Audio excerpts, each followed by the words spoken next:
బృహస్పతి కర్కాటక రాశిలోకి ప్రవేశిస్తున్నారు. దీని ప్రభావం ద్వాదశ రాశులపై పడుతుంది. మీ రాశిపై ఎలాంటి ప్రభావం ఉంటుందో చూడండి. నమస్కారం. ఆర్వీఆర్ టీవీకి స్వాగతం. జ్యోతిష శాస్త్రంలో అత్యంత కీలకమైన గ్రహ మార్పులకు సమయం ఆసన్నమైంది.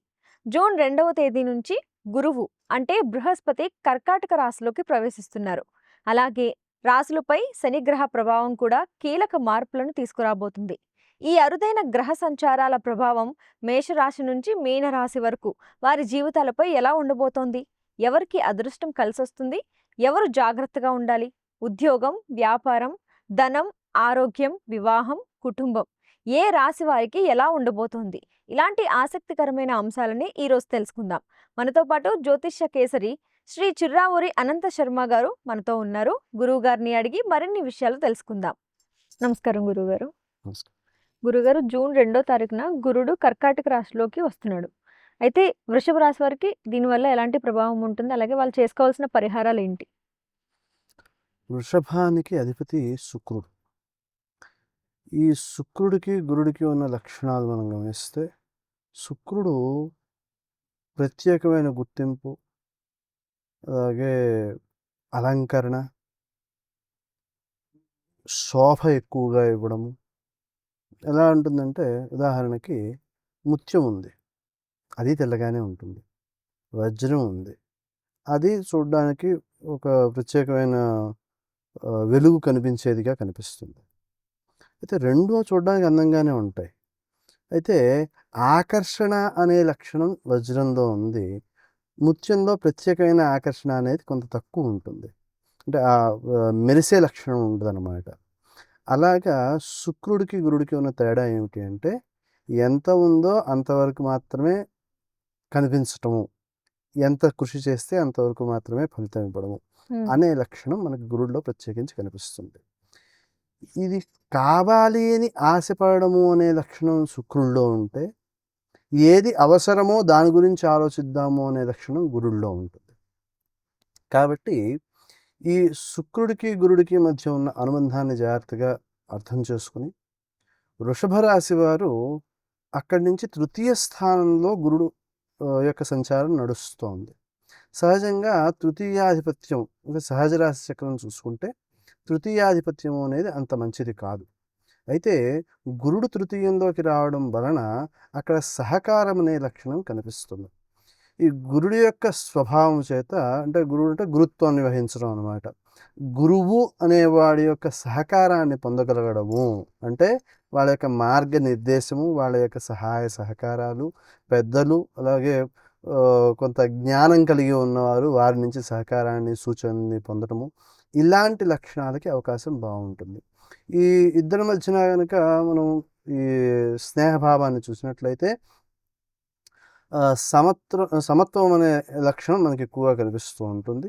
ఈ శుక్రుడికి గురుడు సమానమైన వాడుగా భావన చేస్తూ ఉంటాడు. శుక్రుని యందు గురుడికి ఆ లక్షణం ఆ రకమైన అనుబంధం కనిపించదు. కారణం ఏమిటి అంటే, లేని దాన్ని ప్రదర్శించే లక్షణం శుక్రుడిలో ఉంటుంది. కాబట్టి ఈ విషయాలను దృష్టిలో పెట్టుకుని మనకి ప్రభావాలు కనిపిస్తూ ఉంటాయి. సహజంగా తృతీయానికి మనం లక్షణాలు చెప్పేటప్పుడు సోదర భావం చెబుతాము, అలాగే సహకారం చెబుతూ ఉంటాము, దగ్గర ప్రయాణాలు చెబుతూ ఉంటాము.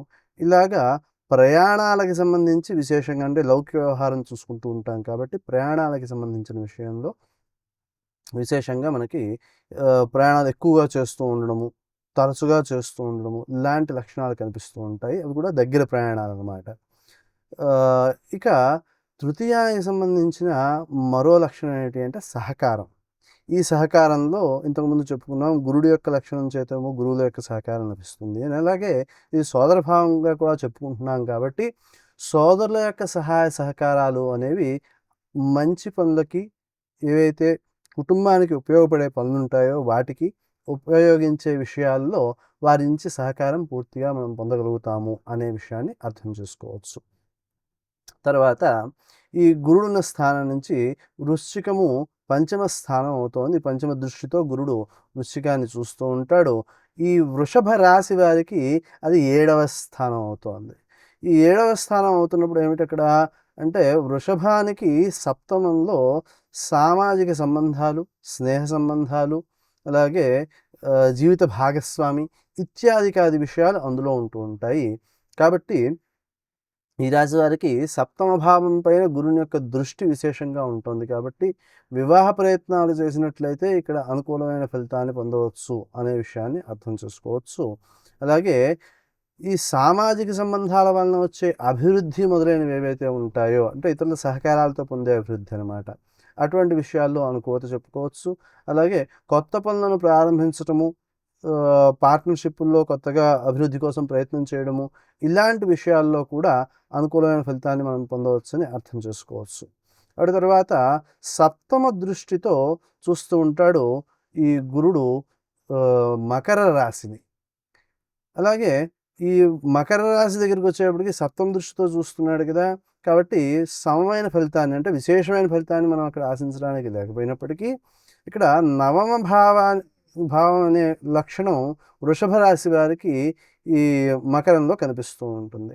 ఈ నవమభావం అయినందువలన సహజంగా దాని యొక్క అభివృద్ధికి బాగా ఉపయోగపడుతుంది అని చెప్పాలి. నవమభావం మనం దేనికి చెప్పుకుంటాము అంటే విశేషించి ఆధ్యాత్మిక ప్రగతి కోసం కృషి చేసేవాళ్ళు, జ్ఞాన సాధన, అలాగే తండ్రి నుంచి వారసత్వంగా వచ్చే విద్య, అలాగే ఆధ్యాత్మిక సంపద, ఇలాంటి విషయాల్లో అక్కడ అనుకూలత మనం చెప్పవచ్చు. అయితే దీనికి అధిపతి శని అయ్యాడు. గురుడికి శనికి పరస్పరం సమత్వమే ఉంటుంది కాబట్టి మధ్యమ ఫలాన్ని చెప్పుకోవడం అనే లక్షణం మనం చెప్పడానికి అవకాశం ఉంటుంది.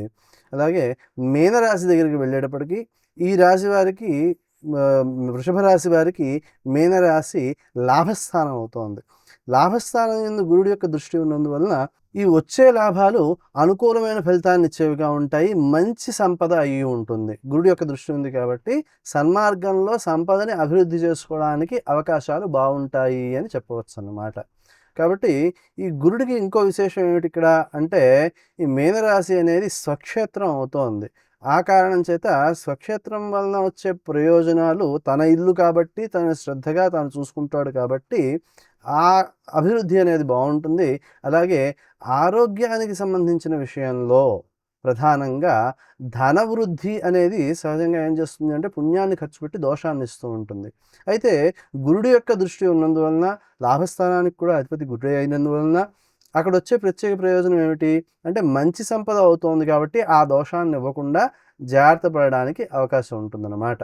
కాబట్టి ఈ రకంగా ఈ రాశి వారికి, వృషభ రాశి వారికి ఈ జూన్లో గురుడు ఎప్పుడైతే ప్రవేశిస్తూ ఉన్నాడో కర్కాటకంలోకి, అక్కడి నుంచి ఈ విషయాల్లో ప్రత్యేకించి అనుకూలతలు ఉంటాయి. ప్రధానంగా ప్రస్తుత కాలంలో అవసరంగా కనిపిస్తున్నది వివాహ విషయాలు కాబట్టి ఆ విషయంలో సప్తమంపై దృష్టి ఉన్నందువలన, గురుని యొక్క దృష్టి ఉన్నందువలన అనుకూలతను సాధించడం కోసము, సరి అయిన జీవిత భాగస్వామి దొరకడం కోసము కరుణించరామము కళ్యాణరామ అనే మంత్రాన్ని విశేషంగా రోజు మొత్తంలోనూ కనీసం 2-3 గంటలు చేసుకోవడం మంచిది. ఏమండి 2-3 గంటలు అంటే చాలా ఎక్కువ కదా. అంటే ఇక్కడి నుంచి కనీసం 2-3 దశాబ్దాల పాటు మీతో అనుబంధంగా ఉండవలసిన జీవిత భాగస్వామితో మీరు పొందవలసిన సౌఖ్యాలు ఏవైతే ఉంటాయో, అంటే వారి నుంచి వచ్చే అనుకూలతలు మొదలైనవి ఏవైతే ఉంటాయో అవన్నీ సత్ఫలితాన్ని ఇచ్చేవిగా ఉండాలి అంటే ఆ మాత్రం కృషి చేయకపోతే కష్టం కదా.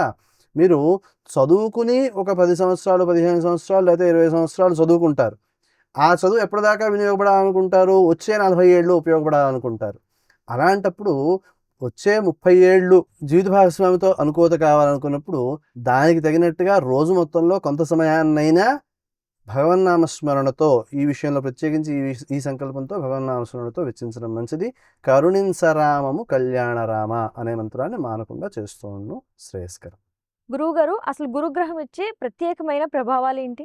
గురుడు ఒక రాశిలోంచి మరొక రాశిలోకి వెళ్ళినప్పుడు మనకు ప్రత్యేకించి చెప్పే సందర్భాల్లో ఈ రాశి మార్పు జరిగేటప్పుడు ఏ రాశిలోకి వస్తోందో ఆ రాశి వారు, ఏ రాశిలోంచి వెళ్ళిపోతుందో ఆ రాశి వారు ఇద్దరూ కూడా ఖచ్చితంగా గురుగ్రహానికి సంబంధించిన శాంతి చేయించుకోవాలి అని చెప్పడం జరుగుతుంటుంది. ఎందుకు అంటే గురుడు శుభుడే అయినప్పటికీ కొన్ని దోషాలని కూడా ఇస్తాడు.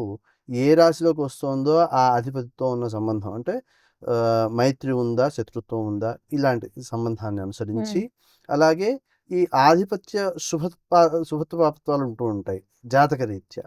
వాటితో వచ్చే అనుబంధాలు మళ్ళీ వేరేగా ఉంటాయి. జాతకం రీత్యా గురుడు మేలైన వాడా, మేలు చేసేవాడా కాడా అనే లక్షణాన్ని చూసుకోవాలి. ఇవన్నీ పరిశీలించుకుని అసలంటూ ముందు శాంతి చేస్తే ఈ దోషాలు ఏమైనా ఉన్నట్లయితే ఆ దోషాలు ఉపసంహరించబడతాయి ఒక స్థాయి వరకు. ఎంత ఎక్కువ చేస్తే అంత మంచిది. అదే మంచి చేసే లక్షణం ఉన్నట్లయితే ఆ మంచి ప్రభావాన్ని మనం అనుభవించగలుగుతాము. ఇది అక్కడ మనకి చెప్పబడే ప్రత్యేకమైన లక్షణం. ఆ కారణం చేత మనము గురుని యొక్క సంచారాన్ని చాలా శ్రద్ధగా చూసుకుంటూ ఉండాలి. అదీగాక లౌకిక విషయాల కంటే ఆధ్యాత్మిక విషయాల యందు ఎక్కువ ఆసక్తి చూపించవలసిన అవసరము ఈ మార్పు అనే సందర్భంలో ప్రత్యేకించి చెబుతూ ఉంటారు.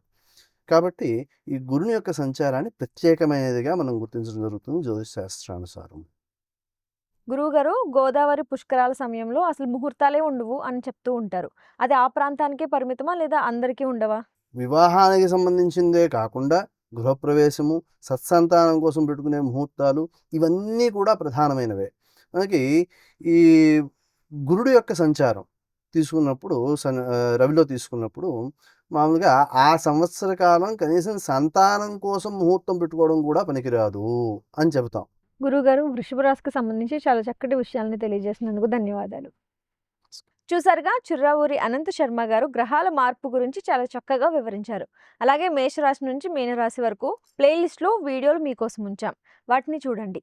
మరిన్ని ఆధ్యాత్మిక విషయాల కోసం ఆర్వీఆర్ టీవీని సబ్స్క్రైబ్ చేసుకోండి. నమస్కారం.